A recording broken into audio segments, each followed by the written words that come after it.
Silakan duduk Bapak Ibu sekalian, Shalom. Beberapa dari kita akan segera berangkat.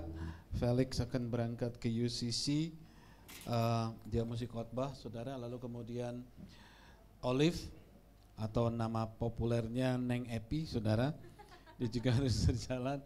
Bagi yang belum mengikuti Instagramnya silahkan, Instagram dan YouTube ya, bintang film dia sekarang saudara. Jadi sebentar lagi mungkin dia akan main film Pangeran Diponegoro. Cuman belum ada tulisan, belum ada rencana saudara ya.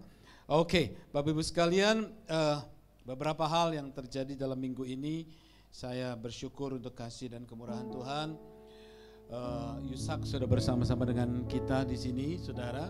Setelah dia harus pulang ke Cirebon karena opanya dipanggil Tuhan ya saudara ya.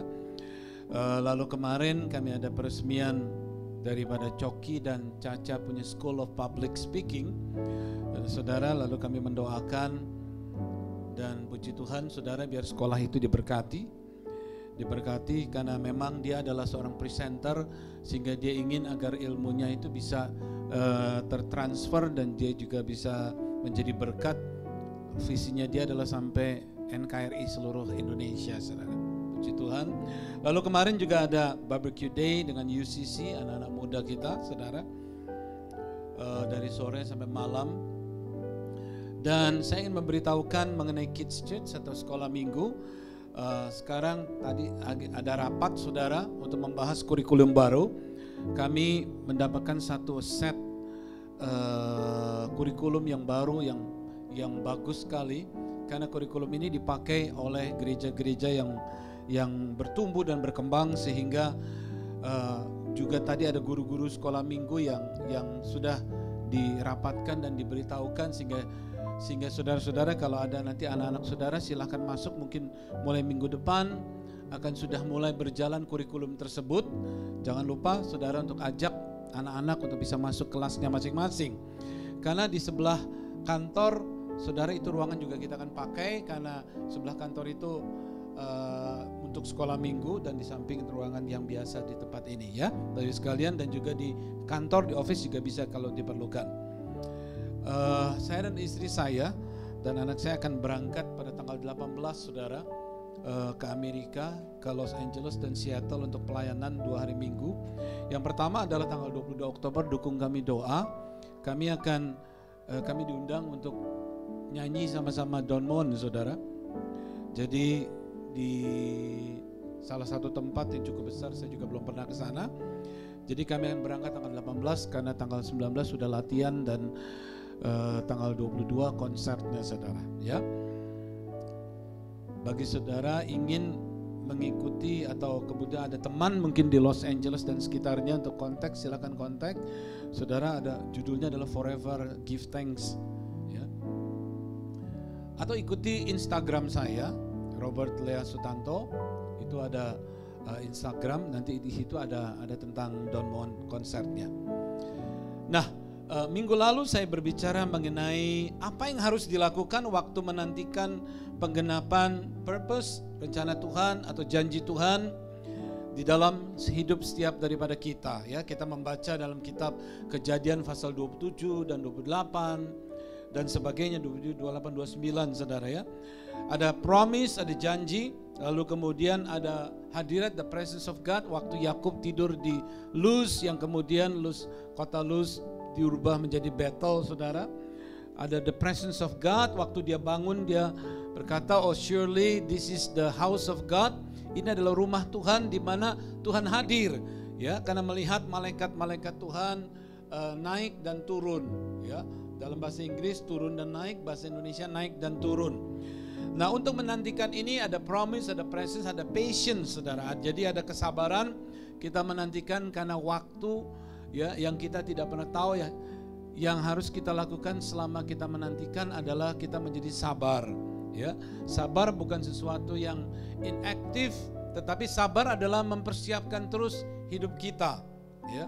Nah, hari ini saya akan meneruskan pesan yang minggu lalu saya sudah sampaikan, yaitu berbicara mengenai terusannya, yaitu character quality in pursuing promises of God, atau kualitas karakter yang macam apa yang di dalam kita mengejar janji-janji Allah, saudara. Kalau minggu lalu kan sampai di passion, sampai di kesabaran. Nah, dalam kesabaran itu bukan sesuatu yang pasif, tetapi sesuatu yang aktif, yaitu mempersiapkan. Kita kembali kepada cerita tentang Yakub. Cerita mengenai Yakub ini sesuatu yang sangat menarik sekali, karena dari Kejadian 25, 27, 28, 29, 32 itu berbicara dalam 5 pasal ini banyak berbicara tentang proses kelahiran daripada Yakub. Bagaimana dari awalnya waktu Yakub, waktu Ishak mempunyai istri yaitu Ribkah, saudara. Lalu kemudian Ribkah ini ternyata mandul, lalu kemudian berdoa. Lalu akhirnya Tuhan berikan anak 2 yaitu Esau dan Yakub. Nah, Esau dan Yakub ini dituliskan dari dalam kandungan saja mereka sudah berkelahi satu sama lain. Sudah bisa bayangkan ya. Bayi kembar di dalam kandungan, Alkitab menuliskan dia sudah berkelahi satu sama lain. Lalu pada waktu kelahirannya, masa kelahirannya kan Esau lahir dulu.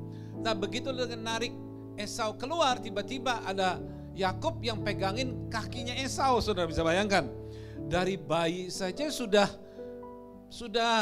sesuatu mujizat buat saya nih, saudara. Karena Alkitab menuliskan sesuatu yang kalau kita melihat secara hurufiah itu memang bisa terjadi, saudara ya. Ya. Dan saya nggak tahu apakah dokter-dokter pernah mengalami ini, tetapi Alkitab menuliskan demikian. Nah, saudara, jadi dari kecil ini sudah terjadi persaingan. Ya, saudara. Lalu kemudian dicerita di dalam pasal 27 dikatakan bagaimana 25 juga ada bagaimana Yakub ini disayang sama mamanya. Esau ini orang yang hunter, keluar. Jadi nyari, memburu dan sebagainya. Nah, Yakub ini orangnya dekat dengan mamanya. Sehingga pada waktu Ishak ingin memberikan berkat anak sulung, maka lalu Esau ini menipu, saudara. Esau dibalurin pakai apa, bau-bau hutan, lalu kemudian jubahnya Esau diambil sama Yakub dipakai, saudara, sehingga Ishak yang matanya sudah rabun, saudara, memberkati Yakub. Dipikir anak pertamanya, ya, saudara. Lalu akhirnya ini karena mamanya. Dan lalu kemudian Esau juga memandang rendah birthright, hak kesulungannya, yaitu ketika dia selesai habis berburu, saudara, mungkin dia letih, mungkin dia luka, nggak tahu. Lalu kemudian dia lihat Yakub sedang masak bubur kacang, saudara. Ya, yang terang bukan sop bubur kacang hijau yang seperti kita makan, tetapi mungkin bubur kacang merah, saudara. Dan begitu enak, begitu nikmat sehingga Esau ini berkata, aku sebentar lagi mati, aku mau makan bubur aja deh, kasih dong ke saya. Nah, Yakub ini pandai, saudara, atau licik begitu, saudara ya. Ya. Lalu kemudian akhirnya dia memberi, kalau saya mau kasih kamu banyak nih, biar enak nih, sengaja saya bikin buat kamu, tapi kamu harus berikan hak kesulungan kepadaku. Nah, Esau ini dengan ignorant, itu dengan lalainya dia menyerahkan itu kepada Yakub, sehingga Yakub yang memiliki birthright tersebut, hak kesulungan tersebut. Cerita ini saya ceritakan karena pada hari ini kita akan membahas tentang 2 hal, saudara. Yaitu bicara tentang obedient, yang kedua berbicara tentang sowing and reaping, atau menabur dan menuai. Setiap yang kita tabur, kita pasti akan menuai. Kita menabur kebaikan, kita akan menuai kebaikan yang berlipat ganda. Tapi ketika kita menabur kejahatan, maka kita akan menuai kejahatan pun berlipat ganda, saudara. Nah, sesuatu terjadi di dalam hidupnya Yakub, saudara. Sehingga pada waktu Yakub, saudara, cerita terus pasal 28, 29, saudara. Bagaimana satu ketika Ishak sudah tua menyuruh Yakub yang melarikan diri, saudara. Lalu kemudian kembali, dan Ishak berkata, kamu sekarang cari jodoh. Kamu sekarang cari pasangan hidup, tapi tidak boleh orang Kanaan. Orang Kanaan disebut karena orang dunia, saudara. Dia mempunyai agama yang berbeda, kepercayaan yang berbeda, menyembah dewa Baal, dewa Molok dan sebagainya. Sehingga Ishak berkata, tidak, kamu hanya menyembah Elohim, maksudnya Tuhan. Jadi dia berkata kamu tidak boleh menikahi orang Kanaan. Akhirnya dia mencari, ketemu di satu tempat, yaitu ketemu dengan keluarganya dia, lalu ketemu dengan Rahel, saudara. Rahel ini sangat cantik, sehingga begitu dia melihat Rahel, langsung ini love at first sight. Ini adalah cinta pada pandangan pertama, saudara. Cinta pada pandangan pertama inilah yang luar biasa. Sampai dia berkata, aku ngomong sama Laban, lalu dia berkata, Laban berkata, aku ini perlu bantuan, begini, kerja. Lalu dia kerja 7 tahun, saudara. Setelah 7 tahun bekerja, Laban menipu Yakub. Ini bayangkan, saudara, apa yang dia sudah tabur, dia tua ini, saudara. Lalu kemudian dia berkata, Rahel ini punya kakak namanya Lea. Lea yang ini cantik, saudara. Nggak tahu yang di Alkitab, saudara ya. Dia berkata kakaknya nih matanya nih agak layu begitu, mungkin apa ya, sendu, sayu, nggak tahu di mana. Lea nih kakaknya Rahel dan harus menikah kakaknya dulu, nggak boleh adiknya. Jadi Herod berkata, gimana saya mau dapatkan Rahel karena saya sudah cinta sekali sama Rahel. Dia berkata, oke, 7 tahun lagi kerja. Akhirnya saudara 7 tahun lagi bekerja, jadi 14 tahun dia baru mendapatkan Rahel dan Lea sekalian, sudah dua-duanya. Lalu kemudian kejadian 32, saudara bercerita bagaimana setelah mereka mempunyai anak yang menjadi 12 suku bangsa, itu ada cikal bakal daripada suku bangsa Israel, saudara, 12 suku bangsa. Lalu kemudian Yakub ini menyadari dia sudah ditipu terus karena dia dulu pernah menipu. Yakub dari istrinya melahirkan Yusuf. Yusuf yang menjadi the father, yang dimana Yusuf itu memimpin bangsa Mesir. Anak ini menjadi tangguh. Ada sesuatu yang terjadi pada Yakub, saudara. Yaitu Yakub diubah dari penipu menjadi Israel setelah dia bergulat dengan seorang asing, gak taunya malaikat Tuhan.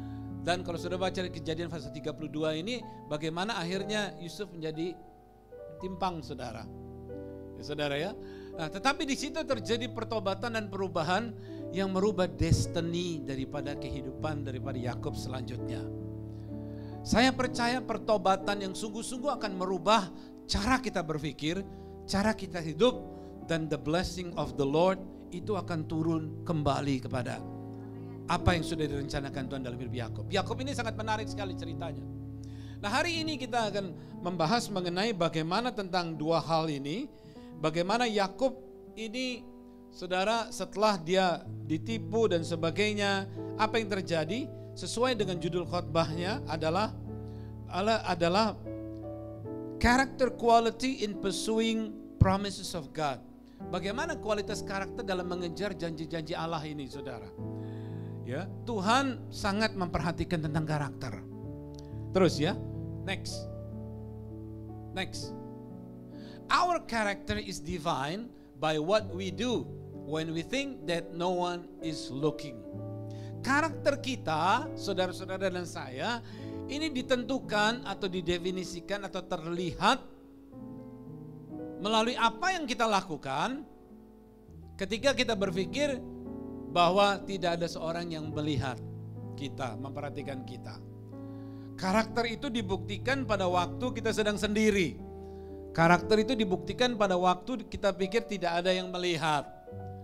Kalau kita melihat, saudara, dalam hidup sehari-hari, saudara, bagaimana kalau tidak ada polisi, maka jalanan menjadi seenaknya, begitu, saudara. Ya, saya bukan orang yang prejudis dengan naik motor, bukan, karena saya juga dulu naik motor, saudara. Tapi saya bicara dengan seorang yang baru saya ketemu waktu makan di satu tempat, dia baru punya mobil baru, saya tertarik mobilnya, saya tanya, mobilnya gimana, baru gini-gini, kenapa tukar ya? Dia bilang ya mobil yang lama sudah baret-baret, sudah jelek, tukar mobil baru. Lalu saya tanya, kenapa baret-baret, apakah di Jakarta ini nggak bisa kalau mobil nggak baret? Oh Pak, baru tahu. Di Jakarta tidak mungkin punya mobil mulus. Jadi kenapa baret-baret? Ya karena itu banyaklah, ada macam-macam sana sini. Saudara ya, yang salah satunya adalah dipotong terus apa dan sebagainya oleh kendaraan umum lah, motor lah dan sebagainya. Saya tidak prejudis dengan motor, saudara. Tetapi mungkin saudara adalah pengendara motor yang baik, tetapi di luar sana ada banyak pengendara motor yang macam-macam gitu loh, saudara. Ya, jadi karakter kita itu ditentukan waktu tidak ada polisi gitu loh saudara. Lampu merah, saya heran, lampu merah kita berhenti, mereka yang sama-sama merah jalan begitu saudara. Saya pikir apa mereka buta warna atau apa? Tetapi tidak, mereka tahu karena mereka tidak sabar. Intinya hanya tidak sabar nungguin lampu merah. Nah Bapak Ibu sekalian, karakter itu akan kelihatan ketika tidak ada orang gitu, ketika kita sendiri. Bapak Ibu sekalian, di dalam hidup kita ini kita bukan ditentukan, we are not to perform, saudara. Kecuali saudara seorang artis, kecuali saudara seorang bintang film yang harus perform main film, kecuali saudara seorang artis yang harus bernyanyi, penyanyi, saudara harus perform yang baik dan sebagainya. Kita ini sudah terindoktrinasi dalam hidup ini untuk perform sesuatu. Ya, sehingga kalau kita tidak perform, rasanya kita tidak baik gitu. Memang di dalam dunia pekerjaan kita juga dinilai melalui performance kita. Kalau kita performance kerja kita tidak baik, tentu bos kita tidak senang. Ya, tetapi ada satu hal ketika kita berbicara tentang karakter, karakter itu adalah karakter kita bicara sesuatu yang baik, saudara. Maka karakter itu akan menunjukkan bahwa kita bukan perform untuk mendapatkan pujian daripada orang lain, tetapi karakter kita membuktikan dikarenakan kejujuran, kesetiaan kita, dan ketidak mau mengambil keuntungan kita pada waktu tidak ada orang. Itu loh saudara, ya. Dan saya bersyukur untuk leaders, pemimpin seperti Ahok, saudara, yang dia berdiri tegak, dia menentang segala ketidakbenaran, dia menentang segala karakter yang tidak baik. Saya terkejut juga saudara, tapi selama beberapa waktu terakhir ini ketika saya naik mobil mengikuti jalan pos pengumben, saudara, keluar tol yang di bagian belakang sana itu jalannya begitu mulus, saudara. Saudara, di Jakarta jarang ada jalan yang semulus itu. Kalau saudara tidak percaya, nih hari Minggu mumpung gak macet, saudara ke sana lewat dari Kebayoran Lama nih, ambil pos pengumben, jalan panjang, pos pengumben belok kiri, saudara jalan ke saya, itu jalan yang termulus mungkin di Jakarta. Luar biasa sekali, saudara. Dilapis dan sebagainya. Karena seseorang ini dia berdiri dan dia melakukan ini semua untuk orang banyak. Kelihatannya dari yang tidak kelihatan dulu, saudara. Dia sampai berani mengambil keputusan tidak mengambil gaji. Malah dia memberikan waktunya, menyediakan apps agar kalau ada orang komplain tentang jalanan yang berlubang, banjir dan sebagainya, dia membentuk pasukan orange. Ya, dia membentuk lagi pasukan yang lain sampai ada muncul jokes, saudara, jokes ini di Facebook mungkin kalau nggak salah ya, dengan calon gubernur yang lain waktu ditanya, saya akan bicara tentang calon gubernur yang lain nih tentang kemacetan. Lalu orang ini berkata, oh sudah, Ahok sudah bicara katanya tentang macet. Lalu kemudian tentang jalan infrastruktur yang jelek, lalu dikatakan, oh sudah juga dilakukan sama Ahok. Lalu dikatakan tentang bagaimana cara bekerja harus jujur tidak korupsi. Oh itu juga sudah dilakukan sama Ahok. Jadi apa dong? Ya sudah dilakukan semua sama Ahok. Gitu loh saudara istilahnya. Jadi Bapak Ibu sekalian, saya disegarkan dengan munculnya pemimpin seperti ini dan juga Jokowi, saudara presiden kita. Saya percaya bahwa hari-hari ini karakter itu sedang dimunculkan. Bapak Ibu sekalian, sedang dimunculkan oleh orang-orang yang memang dipersiapkan oleh Tuhan. Saudara, sudah sekian lama kesetiaan sehingga mereka tidak melakukan hal-hal yang tidak baik di belakang pada waktu sendiri, tapi justru mereka melakukan yang terbaik. Our character is defined by what we do. Ketika kita melakukan sesuatu, karakter kita yang menjadi penunjang. Kenapa kita melakukan itu? Kenapa kita melakukan ini? Itu karakter kita. Dan saya percaya ketika kita memiliki karakter yang baik, maka kita akan melakukan yang baik. Katakan amin. Kita tidak melakukan yang berkhianat sifatnya, atau kita tidak melakukan yang gosip-gosip di belakang, saudara. Tapi mari kita ngomong apa yang iya, jangan apa yang enggak, begitu saudara. Apa yang enggak pernah terjadi diomongin. Tapi mari apa yang iya, apa yang menjadi kebaikan. Ya, Filipi pasal yang ke-4 berkata, pikirkanlah apa yang baik, yang indah, yang mulia dan sebagainya, dan perkatakanlah itu. Dan saya percaya ketika kita membentuk pikiran kita dengan yang baik, yang tulus, yang murni, yang mulia, maka kita akan melihat orang-orang yang baik, yang tulus, yang mulia, yang terbentuk oleh karena perkataan-perkataan kita yang berdasarkan firman Tuhan. Setuju? Katakan amin. Oke, saudara, next kita melihat obedience. Obedience is the foundation of man. Ketaatan itu adalah dasar daripada pria sejati atau manhood, saudara. Pria sejati. Karena kita berbicara tentang Yakub, saudara. Kita berbicara bagaimana Yakub ini waktu disuruh oleh Ishak berkata, kamu pergi, kamu mencari jodoh, begitu saudara. Sebelum saya teruskan ini, minggu lalu saya bicara tentang masalah perjodohan, saudara. Bagaimana selama beberapa minggu terakhir, saya ini disibukkan dengan pelayanan orang-orang single, saudara. Ketika minggu hari Sabtu, bukan kemarin, Sabtu lalunya lagi, saya dan istri saya awalnya mau kumpul sama orang-orang yang follow up dari bulan lalu, pertemuan di salah satu tempat hari Sabtu, saudara. Kira-kira 60-an, 30 orang wanita, 32 orang wanita, 30 orang pria kalau nggak salah, sekitar kita hampir sama, ya. Lalu kemudian saya berkata ini terlalu banyak, nanti mungkin kita perlu ketemu dengan yang kecil, ya kelompok kecil saja. Ini usia dari 27, 28 sampai 41 sampai 42 loh saudara. Ada umur 42. Nah, jadi waktu Sabtu kemarin, bukan kemarin, 2 minggu lalu, kami kumpul, saya terkejut karena di situ yang mestinya pertemuan kecil, bicara ngobrol-ngobrol, tanya jawab, makan di meja makan gitu saudara, paling 6-10 orang menjadi 100 orang. Kurang lebih 100 orang saudara.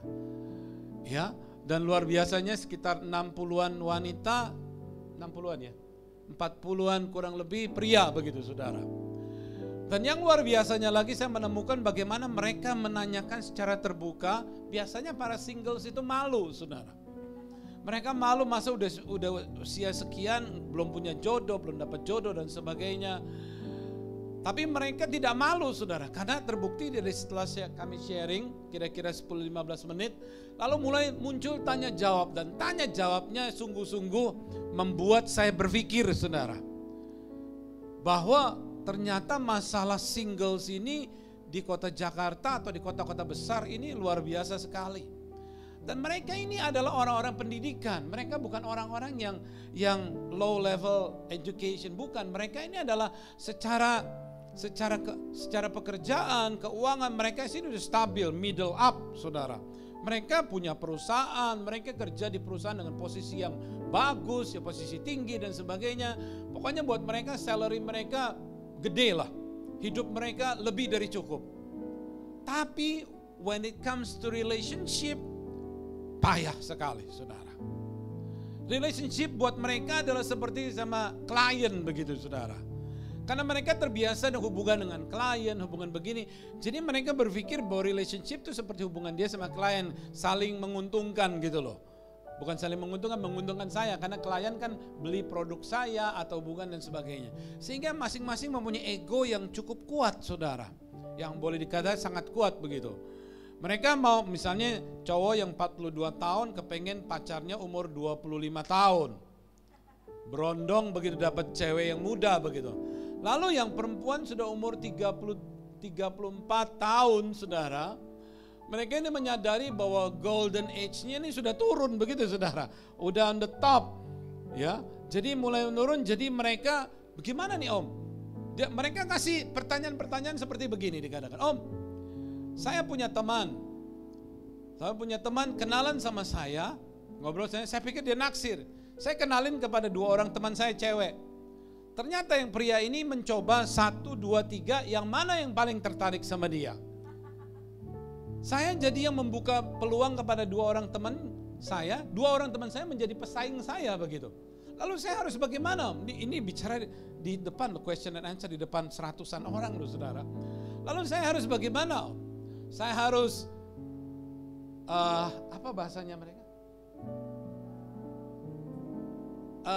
Bahasanya jual murah gitu loh, kasarnya begitu ya. Turunin harga, ya. biar dapat omset begitu. Saya atau bagaimana? Saya bilang, ya kamu tenang saja. Jodoh bukan di tangan Hansip, jodoh di tangan Tuhan, begitu loh. Ya. Lalu kemudian, oh begitu ya Om. Tapi akhirnya kalau dia misalnya ngerebut teman saya gimana nih? Teman saya dia direbut sama teman saya. Wah, saudara, dramanya itu cukup besar, banyak sekali, saudara. Ya, luar biasa sekali. Nah, ini berbicara mengenai masalah perjodohan yang tidak mudah, saudara. Ya, tidak mudah. Dan mereka minta lagi ketemu. Lalu kemudian hal yang kedua adalah masalah chemistry. Masalah chemistry. Yaitu saya lagi ngobrol dengan 6 orang, 2 orang pria, 3 orang perempuan. Saya bilang, kenapa kamu, saya ngomong sama sebelah saya yang baru putus dari pacarnya setahun lalu. Saya katakan, kenapa kamu gak mau sama dia aja nih? Ini dia muda dan cantik. Lalu yang perempuan bilang, oh enggak Om, enggak ada chemistry, enggak bisa cocok chemistry. Lalu yang laki bilang, dia gak mau sama saya Om. Dia gak mau, dia maunya gak tahu gimana, mungkin sama om-om kali. Menggeledek-geledek gitu. Karena we become brothers and sisters, dia berkata begitu. Jadi brother and sister udah. Saya bilang sama mereka bahwa tidak selalu harus ada chemistry. Saya bilang, chemistry itu akan terjadi ketika kedua orang membuka hati.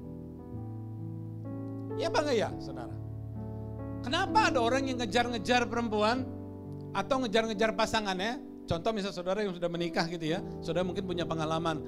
Istri saya dulu nih nggak senang sama saya nih, atau suami saya nih nggak senang sama saya, tapi saya kejarin aja suami saya gitu. Akhirnya satu ketika suami saya yang pria ini akhirnya tunduk juga tuh sama saya. Karena begitu sudah menikah, saya masuk klub ikatan suami-suami takut istri gitu loh, saudara. Saudara. Nah, akhirnya kok saya bisa menaklukkan?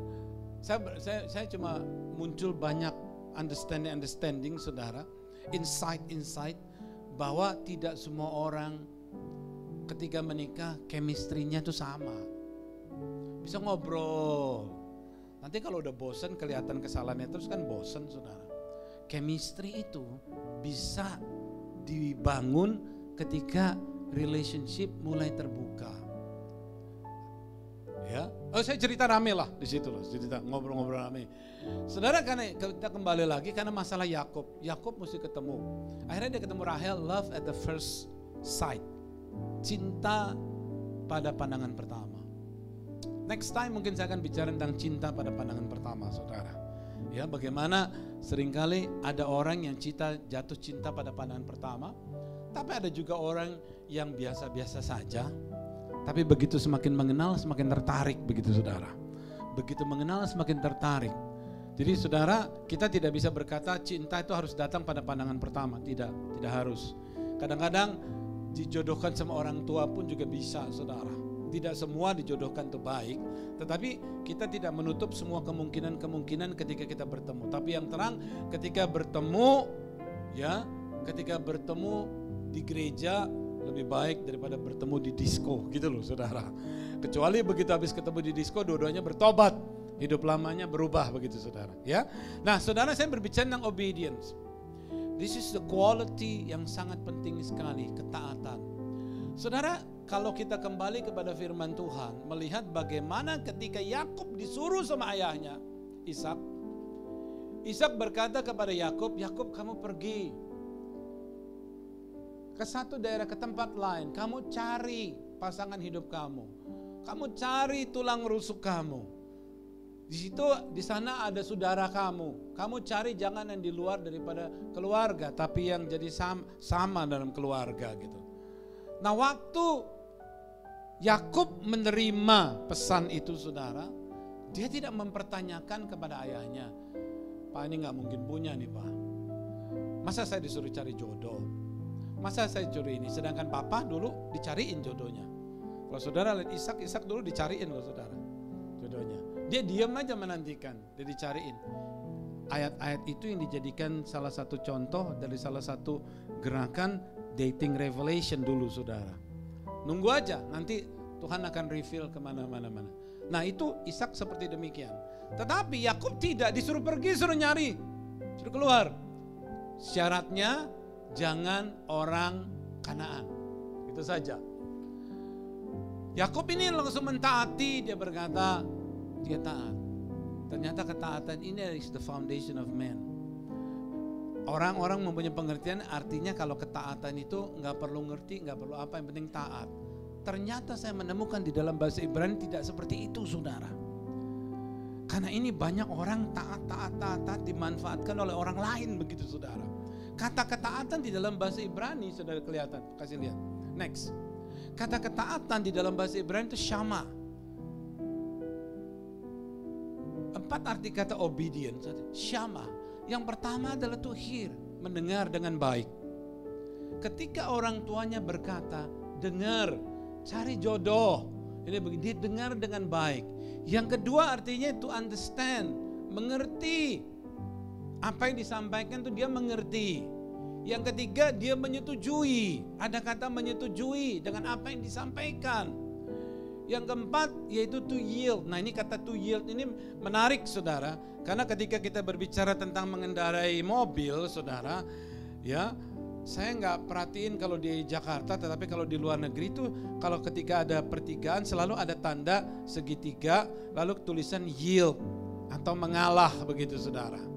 Kata mengalah ini muncul bukan pada waktu waktu mobil rame dia mesti tunggu artinya. Tetapi kata mengalah ini adalah harus maju ketika tidak ada kendaraan. Ketika pas tiba di situ nggak ada mobil, nggak ada apa, ya kamu nggak berlaku kata mengalah, ya jalan aja begitu. Artinya saudara begini, kata ketaatan itu kita nomor satu harus dengar apa yang dikasih tahu. Perintahnya, isi pesannya itu apa. Lalu yang kedua, mengerti akan apa isi pesannya. Yang ketiga, menyetujui akan arti pesannya. Waktu Ishak berpesan kepada Yakub, dikatakan kamu cari jodoh, syaratnya tidak boleh orang Kanaan. Dia dengar, dia mengerti pesannya. Yang ketiga, dia setuju. Oke, setuju, tidak mau orang Kanaan. Lalu yang keempat, dia mengalah. Apa yang mengalah? Mengalah salah satu artinya adalah mengalah kehendak dia. Dia mungkin sudah punya pandangan-pandangan lain, tetapi dia tahu bahwa orang tua punya pilihan waktu itu, saudara, adalah lebih baik. Disitulah muncul kata obedience, saudara. Kata obedience itu bukan artinya disuruh apa? Taat. Suruh nyebrang jalan, banyak mobil, taat. Suruh nyemplung, taat. Saudara, itu it's a blind obedience. Tapi di dalam bahasa Ibrani kata ketaatan itu artinya mendengar, mengerti, menyetujui, dan mengalah gitu loh, saudara. Mengalah atas keinginan kita. Kita tahu bahwa orang tua kita memberikan sesuatu yang lebih baik daripada apa yang kita punya pengertian. Ketika orang berkata, Tuhan ngomong begini, semua orang harus taat, saudara. Tanpa kita mengerti, tanpa kita menyetujui, tanpa kita tahu apa isinya, apa dasarnya dan sebagainya. Semuanya orang ngomong kata Tuhan, kata Tuhan, kata Tuhan. Bapak Ibu sekalian, saya mengenal secara pribadi Tuhan Yesus sejak tahun 80 dan sebelumnya. Sampai hari ini, orang-orang seperti Paul Cain, orang-orang hamba Tuhan yang sudah dikenal luar biasa, masih terkadang bingung mendengar kata Tuhan. Ketika tiba-tiba seseorang ngomong, Tuhan ngomong begini, buat saya, saudara, jangan-jangan ini kata lo, bukan kata Tuhan. Karena kalau kata Tuhan, saudara, harus sesuai, ada buktinya. Karena dikatakan mendengar, mengerti, kita ini mengerti. Mengerti kenapa? Lalu setuju, artinya kita bisa mengerti, kita bisa mencerna. Ketika dikatakan, saudara, dalam hal memberi, Maleaki, kita Maleaki pasal yang ketiga, arti memberi perpuluhan. Orang-orang yang taat adalah mengerti tentang kita Maleaki itu, lalu dia melakukan. Bukan sudah mengerti, tapi tidak taat begitu saudara. Ini kebalikannya, ada kebalikan lagi saudara. Tapi kata obedience itu mengerti lalu mentaati saudara. Ketika seseorang berkata kata Tuhan ngomong seperti ini, buktinya mana? Kalau tidak ada bukti saudara, kita harus pertanyakan itu. Karena Tuhan tidak pernah bertentangan dengan firman-Nya. Tuhan tidak pernah bertentangan dengan firman-Nya. Selalu ada di dalam Alkitab. Tetapi yang terjadi adalah banyak sekitar kita ini Tuhan ngomong begini, Tuhan ngomong gitu. Maaf saudara, kadang-kadang kita berpikir Tuhan tuh murahan ketika orang berkata Tuhan ngomong begini, lalu 1 tahun kemudian berubah lagi, Tuhan ngomongnya begini. Arahnya berbeda. Lalu tahun lagi Tuhan ngomong begitu lagi, berubah lagi saudara. Buat orang yang ngomong kata Tuhan, dia enak aja saudara. Karena itu dalam perasaan dia seperti itu. Tapi buat orang yang mendengarkan, kita melihat the next generation, the millennial generation. Kenapa mereka tidak percaya saudara? Karena mereka tidak melihat bukti. Orang yang suka ngomong-ngomong begitu saudara, mereka itu berkata, dia ngomong cuma mau cari duit aja. Begitu saudara pandangan. Saya bergaul dengan banyak anak-anak yang milenial, yang tidak mudah percaya saudara. Buat mereka definisi suami istri, ketika ia berkata bahwa suami harus menjadi orang yang utama dalam keluarga yang mengambil final decision. Yang perempuan bilang, saya setuju om, saya benar setuju. Tetapi saya harus mengerti dulu, dia ini maunya kemana begitu. Jangan tiba-tiba setuju nggak, setuju nggak, setuju nggak, setuju nggak, setuju nggak. Tanpa ada pengertian, tanpa ini tiba-tiba ngomong setuju nggak. Misalnya dia mau beli rumah di sebelah gitu, uangnya nggak ada, ininya nggak ada. Setuju aja loh, setuju aja. Ini gue berdoa Tuhan katakan begini, saudara. Nah yang perempuan berkata, lu nggak bisa lu buktiin dulu, lu punya uang nggak? Nggak punya uang, ya mesti cari uang dulu gitu loh. Lalu kemudian tabungan berapa? Cicilan udah di mana? Bank-bank ini gimana? Oh mereka mau setuju, tetapi mereka juga punya perhitungan saudara. Artinya perhitungan adalah kamu kalau tidak mampu, ya harus mampu dulu begitu. Om bukannya saya tidak mau taat sama suami saya mau taat, tetapi hal-hal sebelumnya ini harus ada discussion namanya. Artinya discussion buat mereka adalah harus ada sesuatu yang bisa meyakinkan mereka untuk bisa melangkah ke depan. Kecuali firman Tuhan berkata, orang benar tidak hidup hanya dari roti, tapi dari firman Tuhan. Faith comes by hearing, hearing by the word of Christ. Kalau kita bicara tentang ketaatan kan bicara tentang iman, saudara. Memang ada tertentu, kalau tertentu ada secara supranatural itu terjadi. Saya tidak menolak, saudara.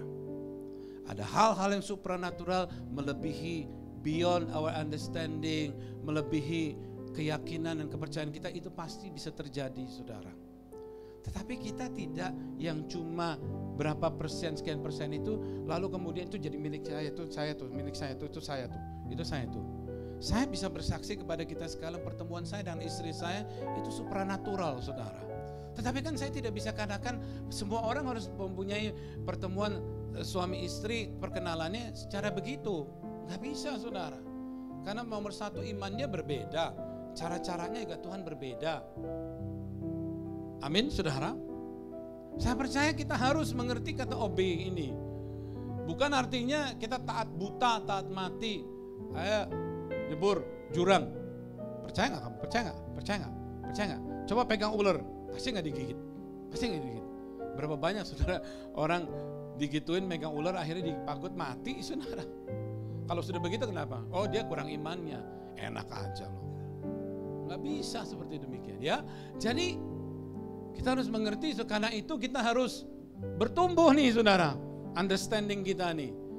Arti kata obey, mendengar, mengerti, setuju, mengalahkan kehendak kita. Misalnya kita dalam hidup punya pilihan, gak usah soal jodoh saudara. Soal macam-macam lah. saya mau taat sama Tuhan, sama begini.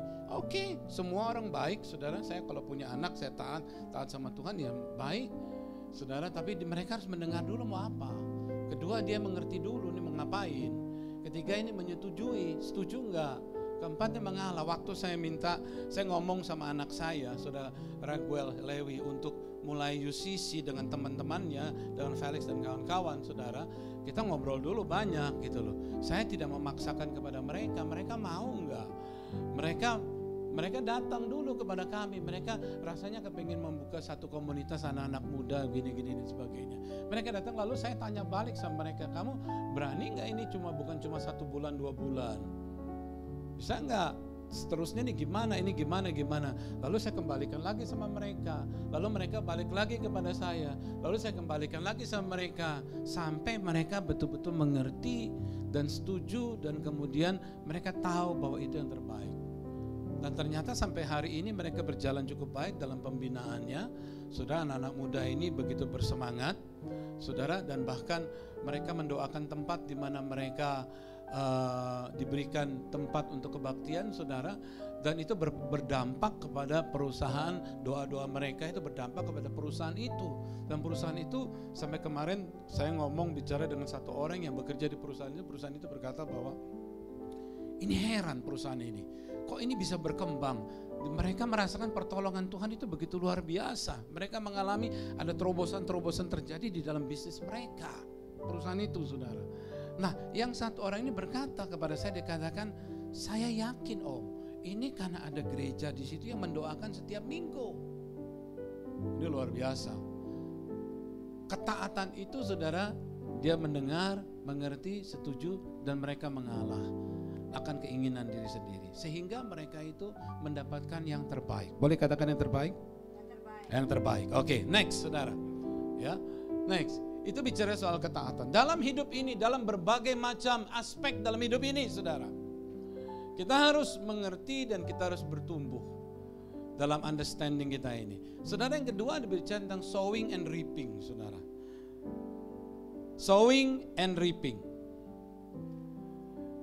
Saudara, kata sowing and reaping ini seringkali kita mendengar, saudara. Oh sorry, tadi satu ayat yang kelompat, saudara. Ayat yang kelompat sebelum kata obey itu kan ada satu ayat, saudara. Boleh dikasih lihat ya. Nah, Exodus pasal 19 ayat 9. Now if you will obey me and keep my covenant, perjanjian saya, you will be my own special treasure from among all the peoples on earth, for all the earth belongs to me. Jadi sekarang, jika kamu sungguh-sungguh mendengarkan firman-Ku dan berpegang pada perjanjian-Ku, maka kamu akan menjadi harta kesayangan-Ku sendiri dari antara segala bangsa, sebab Akulah yang empunya seluruh bumi. Saudara bisa bayangkan, ini definisi dari ketaatan itu di dalam ayat ini berkata bahwa kamu mentaati Aku, sungguh-sungguh mendengarkan firman-Ku. Saudara, mendengarkan firman-Ku dan berpegang pada perjanjian-Ku. Ada kata mendengar, ada kata berpegang, karena kita mengerti, lalu kita berpegang, ya, saudara, kita mengerti, lalu kemudian saudara bisa melihat bahwa ada kata setuju, maka kamu akan menjadi harta kesayanganku. Kita tidak menjadi harta kesayanganku sebelum kita mengerti akan arti kata obedience ini. Dari antara segala bangsa, sebab Akulah yang punya seluruh bumi. Tuhan adalah, the earth is the Lord and the fullness thereof. Jadi Tuhan yang punya seluruh ini. Ketika kita mentaati Tuhan, maka kita akan menerima the benefits daripada ketaatan itu sendiri. Oke? Nah, sekarang kita bicara mengenai hal yang berikutnya. Quality yang berikutnya adalah sowing dan reaping. Tabur dan tuai, saudara. Next, hidup itu seperti echo. Life is an echo. Apa yang what you send out comes back. What you sow, you reap. What you give, you get. What you see in others, exists in you. Hidup ini seperti echo. Ya, apa yang kau kirim keluar, dia akan kembali. Apa yang kau tabur, engkau akan tuai. Apa yang kamu kasih, berikan, engkau akan terima. Apa yang kau lihat di orang lain, itu juga ada dalam diri kamu. Echo, saudara. Life is an echo. Bapak Ibu sekalian, kata ada sebuah cerita, saya ceritakan next saudara, tentang bagaimana menjelaskan tentang eko itu saudara. Next. Ya, hidup ini seperti as a mountain story. Ini dalam bahasa Inggris, tetapi saya akan terjemahkan dalam bahasa Indonesia. A son and his father were walking on the mountains. Berjalan di atas gunung, tiba-tiba suddenly his son falls, hurt himself and scream, "Ah!" To his surprise, he hears the voice repeating somewhere in the mountain, "Ah!" Begitu. Curious, he yells, "Who are you?" And he received the answer, "Who are you?" Satu ketika, orang tua, seorang ayah dan anak ya, jalan naik ke atas gunung nih. Tiba-tiba anaknya terjatuh, lalu kemudian dia menjerit, "Ah!" Mungkin di bahasa Indonesia, "Ah, sakit," begitu saudara. Lalu di dalam keterkejutannya dia mendengar lagi ada kata-kata yang terulang, "Ah, sakit," di sebelah sana. Lalu kemudian dia terkejut, lalu dia menjerit lagi berkata, "Siapa kau?" Lalu dia terima jawabannya, "Siapa kau?" lagi. Nah, saudara next, ya, saya cerita. And then he screams to the mountain, "I admire you." The voice answers, "I admire you." Aku mengagumimu, dia teriak kepada gunung. Lalu gunung itu kembali lagi suara itu, "I admire you." Ada suara berbalik. Angered at the response, marah karena respon tersebut, dia menjerit, "Coward," pengecut. Kemudian he received, dia menerima jawaban lagi, "Coward," pengecut juga dia menjawab jawabannya. He looks to his father and asks, "What's going on?" Ini apa yang lagi terjadi nih ayah? Ayahnya tersenyum dan berkata, "My son, pay attention." Anakku, perhatikan ini. Next. Again the man screamed, "You are a champion." Engkau adalah pemenang. Lalu kemudian suara itu kembali, "You are a champion." The boy is surprised. Anak ini kaget, tapi dia tetap tidak mengerti. Then the father explains. Ayahnya menjelaskan pada dia, "People call this echo." Ini adalah echo kalau orang-orang katakan. But really this is life. Ini adalah hidup sebenarnya. Sebenarnya ini hidup. It gives you back everything you say or do. Akan kembali kepadamu apa yang kau berikan, apa yang kamu lakukan. Our life is simply a reflection of our action. Ya, hidup kita ini bergantung daripada apa yang kita katakan dan kita tindakan kita, saudara. Bapak Ibu sekalian, next, masih ada ya next ya. If you want more love in the world, kalau saudara ingin lebih banyak cinta di dalam hidup dunia ini, create more love in your heart. Mari tampilkan atau ciptakan cinta itu dalam hati saudara. If you want more competence in your team, improve your competence. Kalau saudara ingin kompetensi semakin bertambah di dalam tim saudara, maka Anda harus juga mengimprove kompetensi Anda.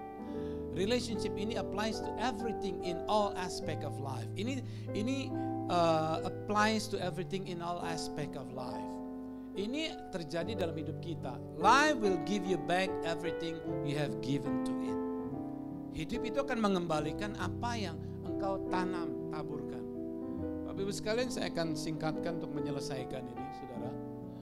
Bahwa hidup ini, saudara, apa yang saudara tabur, itu yang saudara akan terima. Yakub menipu Esau. Dia ditipu oleh Laban.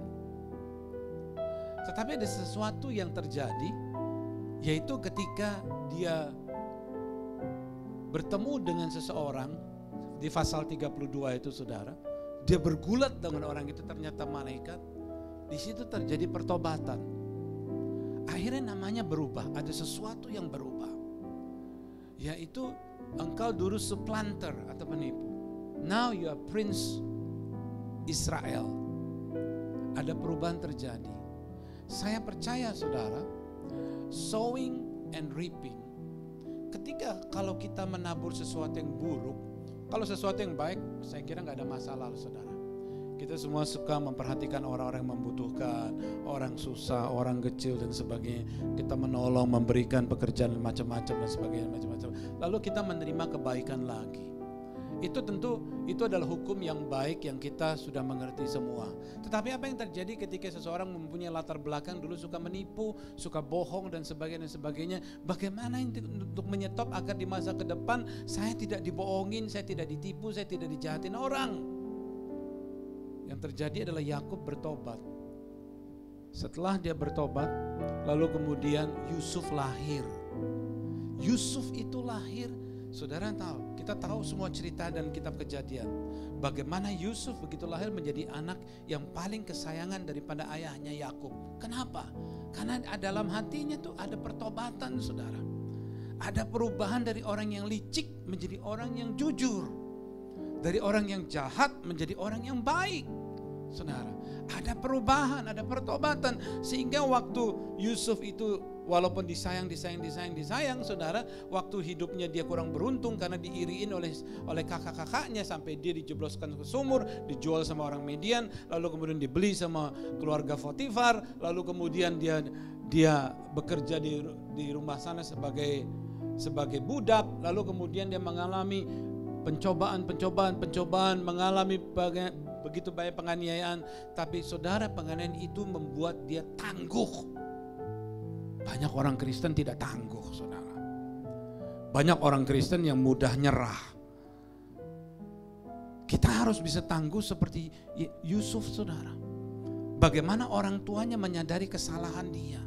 Dia bertobat, lalu keturunannya pun saudara melahirkan Yusuf yang kita tahu ceritanya pada akhirnya lewat daripada kesulitan-kesulitan dihadapi membuat dia tangguh, sehingga kalau dia tidak tangguh tidak mungkin dia dipakai memimpin sebagai orang nomor 2 di Mesir, saudara. Dia bisa berkata, orang yang tidak tangguh yang keluar adalah kepahitan. Tapi kalau orang yang tangguh dia bisa mengatakan bahwa Tuhan menyediakan sesuatu yang lebih besar dari apa yang aku pikirkan, yaitu memelihara sebuah bangsa yang besar. Kejadian pasal 50, saudara, mengatakan. Pada akhirnya ketika keluarganya datang berpikir dia ini kecewa. Yusuf nih, saudara, ya, kecewa dan sebagainya. Yusuf berkata, tidak, Tuhan punya rencana lebih besar. Melalui kesulitan yang aku alami di rumah Potifar, di penjara, in the dungeon dan sebagainya, ternyata aku dibentuk menjadi tangguh. Bukan sesuatu yang mudah berubah, mudah hancur begitu, saudara. Ternyata aku diangkat menjadi orang nomor 2. Ada harga yang harus dibayar, saudara, yaitu pendidikan dia. Dalam hidup ini, saudara, obedience and sowing and reaping. Saya mengajak kita untuk menabur yang baik, agar mudah-mudahan ke depan tidak ada kesulitan. Agar mudah-mudahan ke depan hidupnya akan lancar. Kalau saya katakan kata mudah-mudahan, saudara, karena tidak ada orang yang bisa menggaransi hidup Anda lebih baik dari sekarang kecuali saudara berjalan dengan firman Tuhan. Itu garansinya, bukan perkataan saya. Tapi ketika setiap daripada kita membaca firman Tuhan, merenungkan dan berjalan sesuai dengan firman Tuhan, maka ketika pintu dibuka, saudara akan tahu, saudara akan masuk, saudara akan berjalan dalam kehendak Tuhan, rencana Allah yang sempurna, sehingga semua kebaikan-kebaikan Tuhan dicurahkan kepada saudara. It's all in you. Dalam setiap hidup, pilihan itu kita. Kalau kita mau menyetop curse, merubah menjadi berkat, bertobat, berubah, menyadari kesalahan. Karena Tuhan memberikan kesempatan kedua kepada kita. Amin, saudara. Mari kita tundukkan kepala kita.